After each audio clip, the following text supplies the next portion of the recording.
I just want to know if we're going to acknowledge it. What are we acknowledging, Marcella? Is it a fashion statement? Is that what you're saying? What are we doing here? First of all, I'm going to tuck my arms right back into my vest because this is like a real problem. This is menopause, buddy. The Luminous Life Podcast is a show all about beauty without the BS. We're beauty business OGs, and we know that the secret to looking good is feeling great. We'll question beauty standards and share the behind the scenes of running a beauty business that puts your beauty first.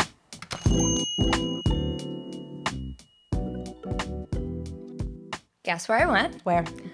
I went to Space NK in London. I mean... And not only did I go to Space NK in London, because there's a bunch, I happened to go to a Space NK that was the exact place 24 hours prior that Victoria Beckham was in.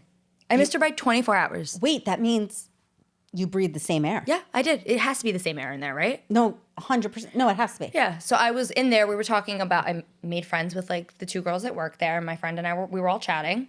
And they were asking what lines we have here, what's similar. She asked about Victoria Beckham. Wait, you were talking about Luminous and Space NK in London? So it was more so all brands that are carried in the US. Yeah. Not just Luminous, but then we did get into that. Oh, that's and we started talking about Botter, and she had mentioned how she loves that Victoria Beckham's line has the Botter.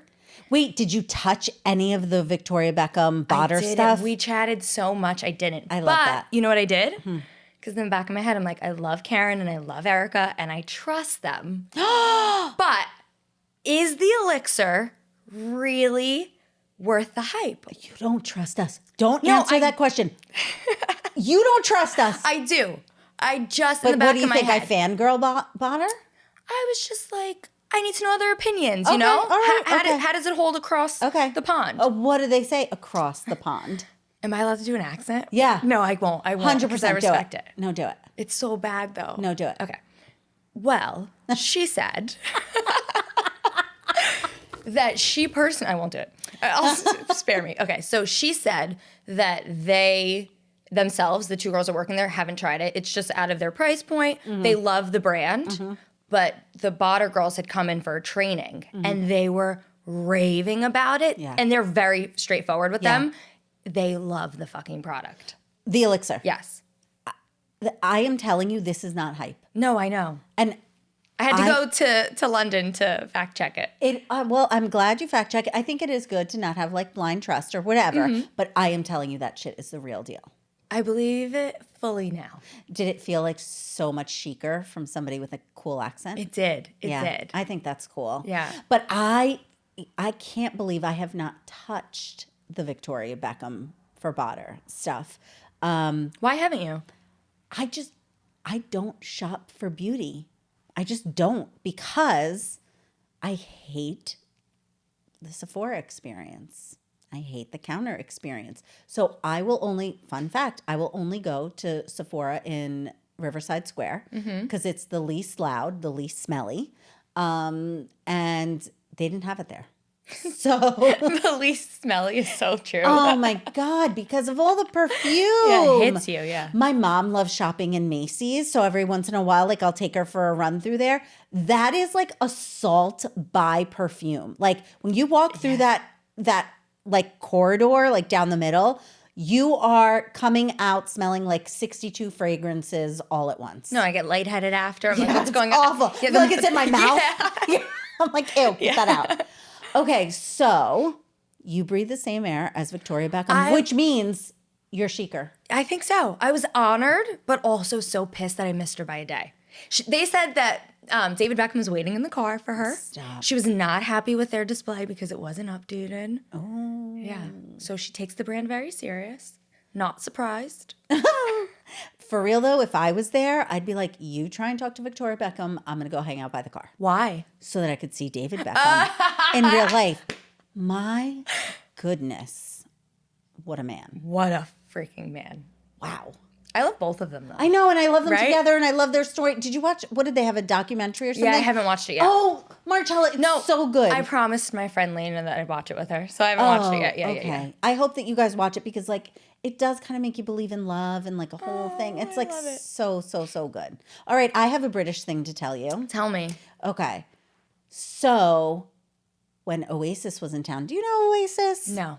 Okay. What do they sing? All right, I'm going to give, so for anybody who's a Gen Xer and older, just hold your horses because I just have to explain to Marcella who Oasis is. Sorry. Okay, two British brothers Okay. that in the 90s, they made some great songs like Champagne Supernova.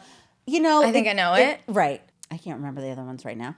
But Champagne Supernova was like one of their big ones. And their names are Noel and Liam Gallagher. And when they started to tour, they got into a huge fight. These brothers hated each other. When I tell you, publicly fought in the press, blah, blah, blah, blah, blah. But they had such a huge following. Like guys in the 90s loved Oasis. And I think like the press was sort of like positioning them as like the new kind of Beatle or the next best British thing to the Beatles or whatever. Well, they fought so much that the whole thing dissolved. They never went on tour. Right? Never went on tour. No, that was 30 friggin' years ago. I don't know what's happened because I haven't followed, but very generous, lovely client of ours gifted me tickets to Oasis. And Patrick was a huge Oasis fan. And what I saw at that concert was... Wait, was it at MetLife? It was at MetLife. Okay, I remember hearing. I'm like, okay. What I saw at that concert was the equivalent of the Eras tour, but for dudes. Okay, first of all, that's a huge statement I'm to telling compare it to the Eras tour. For the audience, no, okay. It's not like theatrical. It wasn't like... No, I know the energy you're talking about, the energy of the crowd. Yes. That's still a huge statement. And it just kind of like, you know, sometimes I can get down on guys and be like, oh, why are guys like that? Or why are they so insensitive? Or why do they mansplain? Or like, I can like sort of like, you know. We all can. Yeah. I could sort of hate on men a little bit. Not you, Jordan. But Never Jordan. Never Jordan. But what the energy was in this crowd was such a happy crowd. Now, everybody is middle-aged. Maybe some younger guys, but everybody is middle-aged and up. So imagine Patrick Wilkins, his age, thousands upon thousands upon thousands of them, right? Waiting to see this band for 30 friggin' years, okay? I find that when men are in big groups, things can get either very violent Right. or very like sexual kind of thing. This was so fun. I've never watched so many dudes have so much fun. They were practically frolicking. No, Erika. No, it was, Marcella, it was so good. And it it heartened me. It heartened me. Like I was like, look at men having fun, just being like bros, like just literally having fun. Because the lyrics, sometimes they're sad, sometimes they're heartbreak, sometimes they're a little rebellious, but they're not overly violent. So that's what you attribute it to. It wasn't them waiting and finally they were excited. No, it was more, I think, 100%. I think there were 30 years in the waiting, and I think they were like happy about it. But I do think the lyrics aren't like, I mean, you know, I love Bad Bunny, but those lyrics are very sexual. I don't right? understand them, but Thank I still God love you them. don't understand them. It could be embarrassing. That's how bad they are. Oh, wow. And I love him, but there's an energy that comes with that, right? If you're going to a Bad Bunny show, someone's going to try and grind up on you. Like, that's what it is, right? But this was just like dudes having fun, and I love that for them. I wish there were more spaces for dudes just to have fun like that. No, it gives me hope, right? I Yeah. wish I could feel it because I'm like, I almost don't believe it. Like, Yeah. there's no way guys are just like frolicking and like it's just happy vibes from them. No. But it makes me feel hopeful. No, and everybody was like dressed in like like people were wearing like Kangol hats, and like people were like wearing like their swishy like Adidas pants, and like lots of like soccer representation. Like people had I don't know the soccer teams. Okay. Maybe like jerseys. Manchester or something. Yeah. Like they I had know, like different jerseys on or things like that. But it was just a good old time with dudes, lots of dudes. Did they fight on stage? No, they didn't fight. In fact, I was like waiting to see if they interacted at all. They interacted very little. Okay. I was nervous. The guy, the lead singer, he is an angry dude. He is like, when he would like speak in the middle, he is like, he's not somebody that I would want to hang out with. How interesting though that his music doesn't reflect that. Listen, if you listen to Oasis, it's like a little whiny. Is it? Do they sing the Wonderwall? Okay. In my opinion, I'm not the hugest Oasis fan. I'm a fan of whatever Patrick loves. Like I want to like support him in that. But like a lot of Oasis songs sound similar in that little like kind of like whininess. But they're happy whiny, they're sad whiny, they're rebellious whiny, they're a little angry whiny, but they're not like violent whiny. Okay. Well, I hope they go on tour again. Get men frolicking. So Yeah. I hope so too. I don't know what I feel like I should know more about the tour because I think it'd be like really interesting. But it was like, I don't know, 80,000 dudes just having a good time. Holy shit. Yeah, it was really fun. I have to ask you something, but before I ask you it, I'm gonna ask you something else. Oh boy. Are we gonna acknowledge that you're wearing a vest and a t-shirt under it? It's a tank top. What are you saying, Marcella? I just want to know if we're gonna acknowledge it. What are we acknowledging, Marcella? Is it a fashion statement? Is that what you're saying?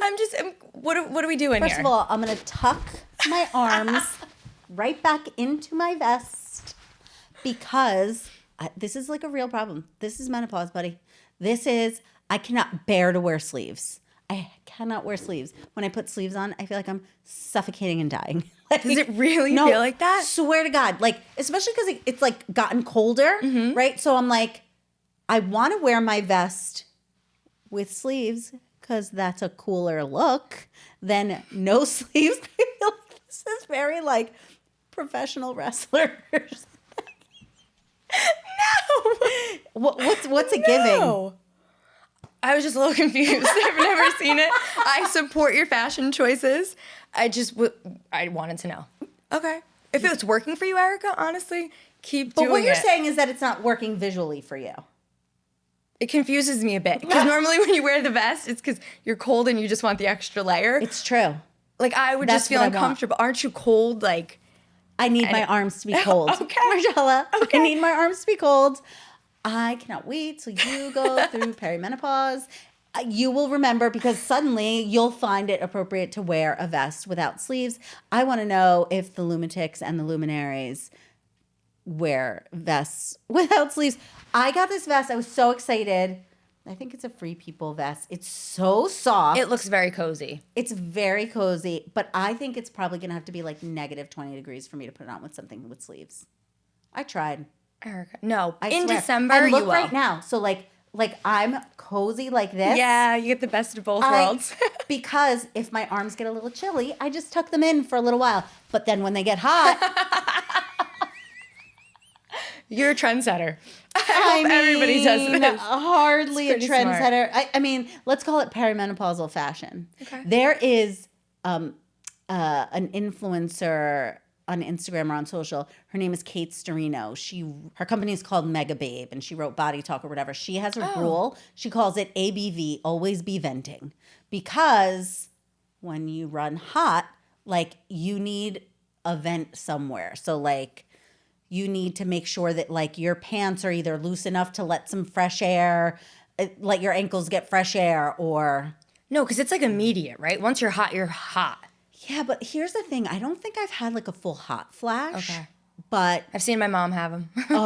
I want to say it feels like a slow burn. Like I don't think this is an official flash, but I feel like my temperature is raised for an extended period of time. Like, what am I going to do? But good news, just started hormone replacement therapy, and I think it might be working.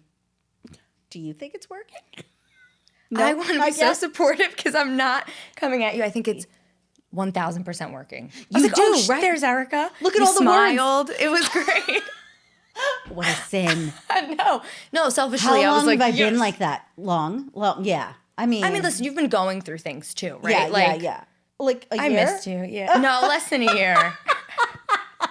Just so happy for your estrogen. No, me too. And like, I wish that I could show people because I had never seen one before, but the patch is like as tiny as like my thumbprint. And so when I took it out of the package, I was like, this shit is not going to work. I have a big body and there's not enough anything on this sticky thing to give me estrogen. But I started it one day and like 3 or 4 days later, I have all my words. Like I'm not forgetting words as much anymore. I'm not like stuck as much anymore. So something's working. And also I feel like I want to hurt people less. Like I feel like my genuine rage has subsided. Like I don't feel violent towards joyful people. Every day I was like, she's sick of my shit. She is so sick. Because I'm like, I finally feel like myself now. I was like, congratulations, Marcella. Yeah, I was like, she's so sick of me. I need to shut the fuck up. It was not you in any way. Like, I mean, the only way that I can explain it, and I talk to Patrick all the time, I'm like, when you realize, oh my God, your body is starved for this hormone, in my case, estrogen. Like, and the thing is like, dudes go through it all the time, right? And people, they're not feeling well, they test their testosterone, and then they're like, oh, take shots, take whatever. They haven't done that for women for whatever reason. So I have a lot of friends that are still talking to their gynecologist and having to advocate for themselves and saying, no, but the studies that connected it to cancer were like they were misinterpreted. There's new information. I cannot believe women aren't automatically provided this sort of support at a certain age. I don't know what the age is. That's for the doctors to understand, but it makes a big, listen, how many times have I spoken in full sentences, a full thought all the way through? Thankful. I feel like doing a commercial. Thanks estrogen for giving me my words back.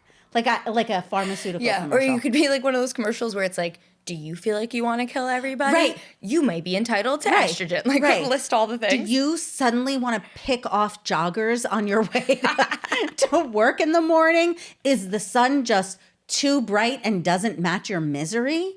You too could benefit from hormone replacement therapy. Oh shit. So like I think I knew that I was really cranky and angry, but I don't think I really knew. And listen, I'm only on it a week. Let's talk in a month. Let's see what happens. I'm interested to see how, because so far it's been great, and see how you feel in a month. I wouldn't say you were like, there was nothing to notice, but what a difference once you had your words back. I was like, oh, there she is. Oh, my brain works. Yeah. Getting more work done. Yeah. Completing projects. It's a wonder. But what else were you going to ask me? Oh, my second question was, what's going on with your skin? Thank you for asking me. Because I feel like sometimes people don't ask me because like skincare is like such a big part of my life. But I feel like sometimes when people see it. So, okay. So fun fact, I have had a CPAP mask. So I have sleep apnea. Mm-hmm. Have we talked about this before? Here and there. Okay. But. So I was diagnosed with sleep apnea. I want to say like maybe 2019, 2018, something like that before. And they prescribed a CPAP mask. So it's like a whole ass mask, Marcella, that I have to wear to sleep at night. You wear it every night? Every night. It's so embarrassing. It was embarrassing. It's not embarrassing anymore. More people talk about it now. Okay. Do you know what sleep Does it make apnea noise? is? Yeah. Is that when you wake up in the middle of your sleep? Or? No. So it's like when so some people snore, right? And like some people stop breathing. It's the stopping breathing. So have you ever, like when you hear people snoring, they're like, I'm going to actually snore on here. That's really going to make for good audio for Jordan, right? People snore and it's like, whatever. But then some people go,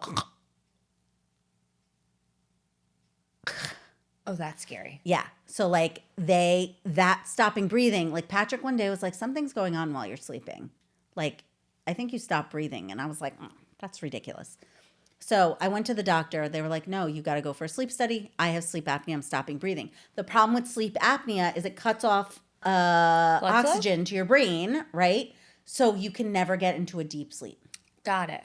If you never get into a deep sleep and you cut off blood flow to your brain, you're prone to heart attack and stroke. Oh, wow. So I was like, give me the mask. Yeah. Like whatever it takes for me to whatever.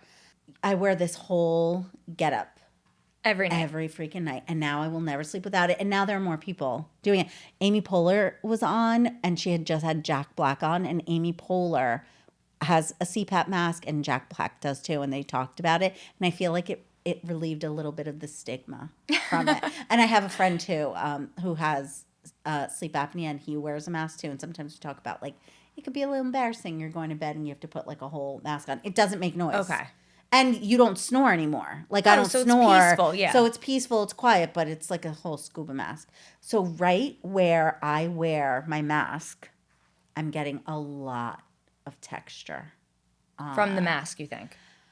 I think from the mask, I changed my mask. I don't think every silicone is considered equal. I think there's higher grade silicone. We know that because we sell the Mod vibrators here, and everybody likes them because they're like, they don't know that it's because it's like the highest grade silicone that you can get. But I don't know about silicones enough to be able to identify it in my freaking Right. CPAP mask. But I have a lot of texture, and since you haven't ordered me my very own butter elixir yet, I don't have my magic sauce that's going to take it away. Oh, that's crazy. Yeah. That's what you're going to do? Yeah. Can you please order the elixir, please? I mean, now that you shamed me on here, yeah, sure. Tell the people why you don't order. We're on a budget. Mm-hmm. Right? It will get ordered, yeah. It will get ordered. When And clients get it first. Right. Exactly. Exactly. You're getting it, I think you're people getting don't it. know that. I think people think that, like, we could just pick anything off the shelves. It's like, no, we prioritize the clients, and, you know, we get the skincare when we get the When we skincare. get it. So when I get my butter elixir, I know it's going to take care of it because that shit was magic. So what did you do right now? Because it looks pretty good. So I have been doing my regular skincare, which is like my itchy cleansing oil, my Compound K, Ven's Compound K, hyaluronic acid, Ultimate Soothing Cream, and I've been putting right on top of here a layer of hydrocortisone Okay. because it keeps it calm and it keeps it.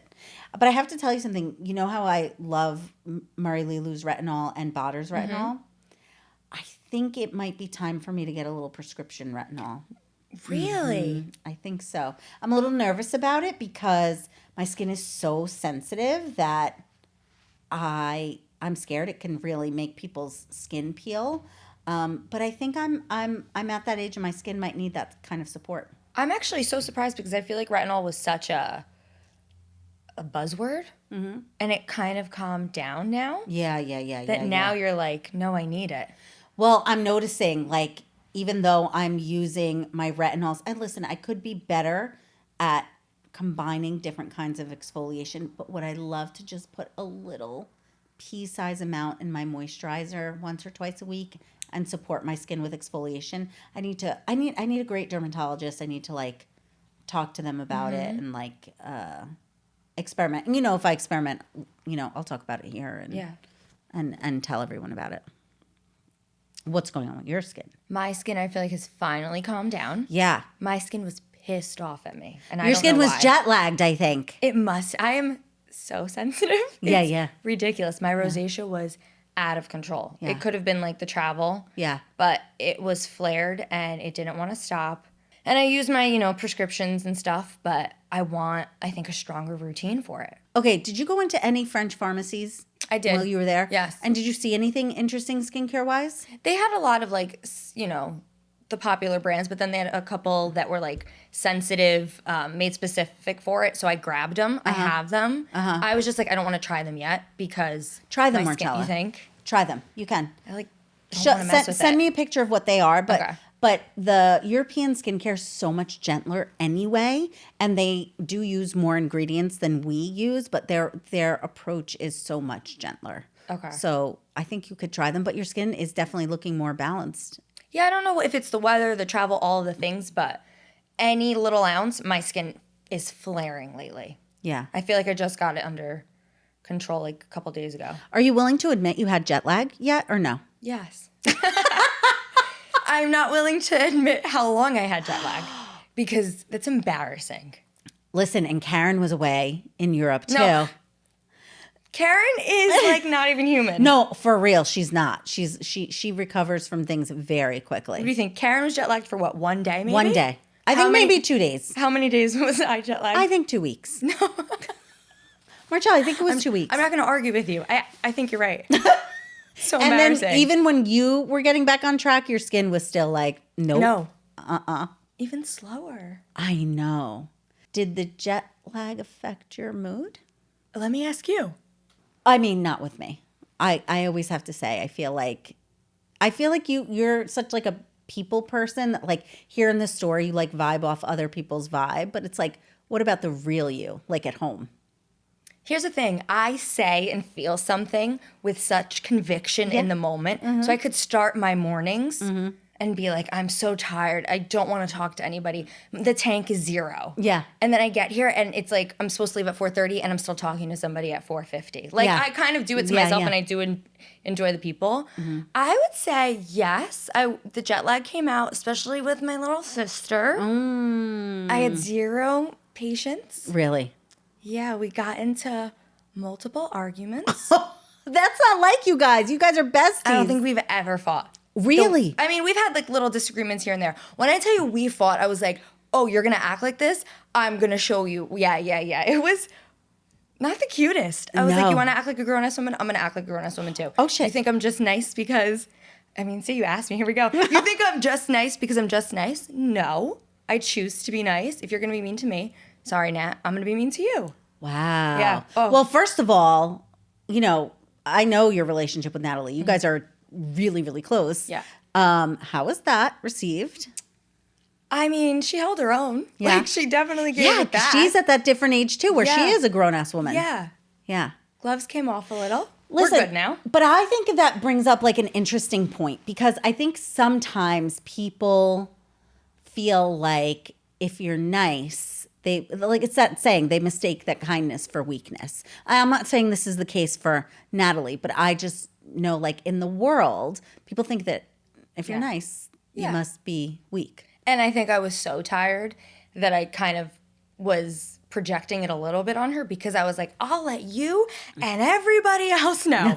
It's a choice. I'm not a bitch. Right. Like I laid into her a little too hard. I feel Yeah. a little guilty, but I think that's how I feel sometimes. Like, don't take my kindness for weakness. I prefer not to But be. you're naturally, like your temperament is a joyful temperament, Yeah, right? yes, You're like yes. naturally that way. Whereas my natural tendency is not joyful. Is that I don't- true? yeah, like I hate to say it, but I feel like my temperament tends to be a little bit on the depressive side. A little. I work really hard to control anxiety, depression, like stress, right? I meditate, I read, I write, I put the phone down, I get fresh air, I put the music loud. Because if I don't, I could function in a permanent non-HRT, non-hormone replacement therapy place. It was getting real. Like I couldn't stand myself. Really? Yeah. I was like, could you be any more negative? Anymore. Even my thoughts were negative. Everything was negative. I think, yes, I tend to go towards like the positive approach to things. But same as you, it does take work. Like I am doing the meditating. Yes, I don't tend to go down like the dark rabbit hole as much as maybe somebody else. Like I will admit that. Like, Yeah. you know? But it takes work for everybody. Like, I completely agree. right? We just had a conversation with Katie the other day, and you know how many times she said like, I feel so lucky. We were talking to her for 45 minutes. She said, I feel so lucky maybe 6 times. And I was like, that's an incredible like feeling to have all the time. Like I don't feel lucky all the time, but I'm going to try to. You work that in because that is an approach that I would rather have instead of being like, I have to be strategic or I have to be whatever. Like, no, sometimes we just get lucky, you know? Yeah, for sure. I feel like I've always seen you as serious. I don't know. I feel like what you're saying is not what is reflected. I mean, I think I'm in a really strange period of life. How many times can I tell the people like I'm in the sandwich generation? I'm taking care of my parents and I'm taking care of my mom and I'm also taking care of a teenager. Do you mind me asking, like, I know how the mom piece is going, but like how taking care of a parent is then it going with taking care of a teenager? So I think this is what's really been hard. I think being a mom is something, the way that I mother has always something that I've been very proud of. Since that kid came, I've been a conscious parent. I feel like, oh yeah, this kid came at the right time because I've been like working since I'm 21 years old on living a conscious life, doing things intentionally.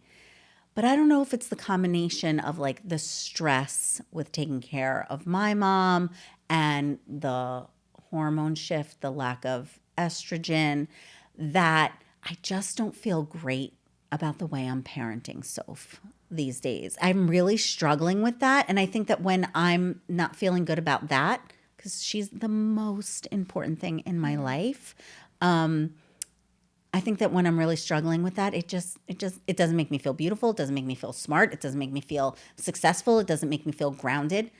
I'm struggling. I hear myself, Marcella, I am a nag of all. Did you get it done? Did you do it? Why didn't you do it? Did you go to bed? Did you not go to bed? Did you call? Did you not call? Did you book the appointment? Did you not book the appointment? And it's like, and God forbid the kid forgets to do something or doesn't do something. I am like, this is the problem. You're supposed to set, I can't I literally cannot shut up. You hear yourself and you're like, don't say it, don't say it. And then it comes out. Shut up, Erika. And you should send a reminder on your phone, or why didn't you send yourself an email, or why don't you start, you know what you should do? You should clean up your email box. I should fucking clean up my email box. Yeah. I don't know why I'm telling her to clean up her email box. It's definitely like a weird part of life. I think things are ramped up, right? We're going on college visits, which, what? How am I going on college visits with my girl? That's crazy. She's still like 3-year-old. So I know. How am I going on college visits with her? And our time together used to be so joyful, even if it was serious, right? We used to have really good chats, and we used to have really fun times. But now her days are so packed with so many things, and everything feels intense, that I just hugged her yesterday and I was like, I really miss having fun with you. I'm really such a shit. I'm so sorry. I can't believe, sometimes I can't shut up. And you're doing way better than I give you credit for. Okay, so I really think that, dealing with the parent stuff and dealing with the menopause, it's almost like the world is kind of caving in, right? Yeah. And I think if that pressure wasn't there and that wasn't happening, I think I've seen you be such a conscious parent. I think you would actually be able to intellectually get yourself through it. Right. And maybe not say the things, right? But I think the whole point is to say the things, to then have the moment like you had where you're like, I'm sorry I'm a shit. Yeah. I'm being a jerk too. Because I think it's important that your kid sees, right? And I'm not a parent, so the fuck do I know? But it is important for them to see there is stress and I might not handle it well, and it comes out in these ways, and I can say, I was wrong in that. And yeah, I mean, I don't know if there's an awareness. I almost feel am I in some weird portal of knowledge or wisdom going on? Because there's a lot of similar themes circling around me. One is that I have been in therapy since I had health insurance, since I got health insurance when I was 21 years old, because I didn't want to be like my parents, right? I just wanted to do life differently than they did, right? And here I am, right? Having been so proud from, let's say, the last almost 17 years of my parenting, and all of a sudden I can hear myself nagging like my mother did, being critical. The worst part is being critical like my mom did. And now I'm at a point with my mom where I've become her parent. I'm stepping in that way, and I'm being so warm and gentle with her, but I'm getting fucking bitchy witchy with my daughter. We just had Kristen Fox on, and she was talking about how one of the most important things in her life is for people to know how she feels about them. She never wants anybody to have a question. If she loves them, she wants to tell them, right? And then I'm in therapy with Lara today, and Lara says to me, that her question that she's been kind of thinking about a lot is, where is she withholding? Where is she covering up her feelings towards somebody? And that's where I feel I am. I feel I'm tough right now. I feel I'm getting through the day, book the ACT class, get the SAT, apply for this scholarship, audition for that show. Let's get you to the whatever it is. Mm-hmm. And it's like toughened me so much that sometimes I'm like, wait, did I tell her I love her today? Wow. I know I have not taken the time to hug her because we're running from this, because we're running from that, whatever. And so I'm trying to kind of reel that in and like apply all the knowledge from all the directions, from my therapist, from our podcast guests, from a landlord, from, like all that stuff. I'm trying to apply it. It feels like a weird time in life. Oh, I appreciate you being honest about it, right? And acknowledging it. And I think the patterns are supposed to happen in a weird way, right? I think it's part of the human experience. Yeah. But I think the acknowledgement of, oh shit, I sound like her? Like, oh, okay, now how do I want to? And like, I want to sound like her, but I want to take the good parts of her. Yeah. Right? Yes, I don't want to embody the parts that weren't so helpful to me, right? Or let's go as far as saying we're detrimental, right? For me. So it definitely feels like a little bit of a weird time in my life. I feel like I'm kind of like trying to course correct. I'm trying not to toughen up, but my reaction in life, like growing up, I became very tough. It's taken me from 21 till all the way now to soften. Yeah. Well, it reminds me of Brene Brown's, right? Like, take off the armor. Like, we carry it for so long. Yeah. And sometimes it's easier, right? It's like you have it there, you're protected. Just going to keep booking the appointments, keep nagging, keep doing the things. It's like, no, take off the armor. Even though it's harder to do, it ends up being lighter in the end. Do you have armor? Yeah. Really? What's your armor? Who doesn't? Tough? Yeah, tough. I don't think I'm tough. I think for me, I know if I soften in a way and I ask for help, because I don't ask for help. I ask for help and then I get let down. Oh, the armor goes up so much higher. It's like, I should have never even asked. Should have just done it myself. Why was I vulnerable in that moment? And what happens? Do you get cold? Do you get mean? Like, what happens? I shut down. I'm just like, no, I'm good. No, I could do it. I should have just done it myself.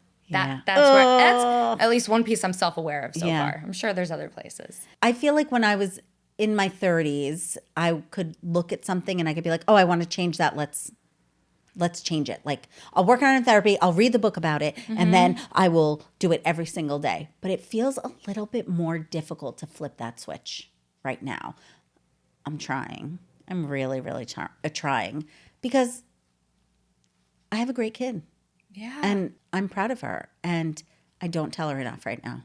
And you should be proud of yourself because she is a great kid because she's a great kid, but also because she has you as a mom. Thanks. So, yeah, of course. I mean, listen, I'm on my high horse lately. I need you to bring me down sometimes. You hit 30 and you're like, I fucking know everything. So, oh my God, but it's so good. It's so good when you're 30 and you think you know everything. I don't. So thank you for the reminder sometimes too. I think I just wrote the Sunday Pause about that. It's like I remember being in my 20s and 30s and feeling like I knew everything, and every single day, now closer to 48 every day, I feel like I know nothing. No. Everything I thought I knew. Right when you said right now the whole read a book and then you get it, I'm like, oh, she's fucking talking to me because that's how I feel. I'm like, fucking read that. Hello. Did you read that book? I think that's the best. I think read all the books. If you're interested in it, if you're drawn to it, read all the books, get all the knowledge, like store it, like all the things, because there is going to be a time where you might feel like you know nothing, including that you wear sleeveless vests. And it's okay. I still love you. No thanks. Judgment. Thanks. Curious. I mean, I'm definitely going to think about it the next time. Maybe I'll wear like a t-shirt or something. But in the meantime, I got to keep this body cool. There's a lot going on. And I've got to keep this body cool. But thank you for listening to all my my turn and like my ideas sort of like getting turned around. And no, thank you for a great conversation and the honesty and knocking me off my high horse sometimes. I mean, sometimes it's a high one. They don't even know, Erika. They don't even know. One day we'll tell you guys about the stool that Marcella gets on to climb the ladder to get on the highest horse. It's a good one up there. Thank you for listening to the Luminous Life podcast. If you're in North Jersey and looking for beauty that feels like therapy, come visit us at the store. You can always follow us on your favorite podcast app or check us out on YouTube.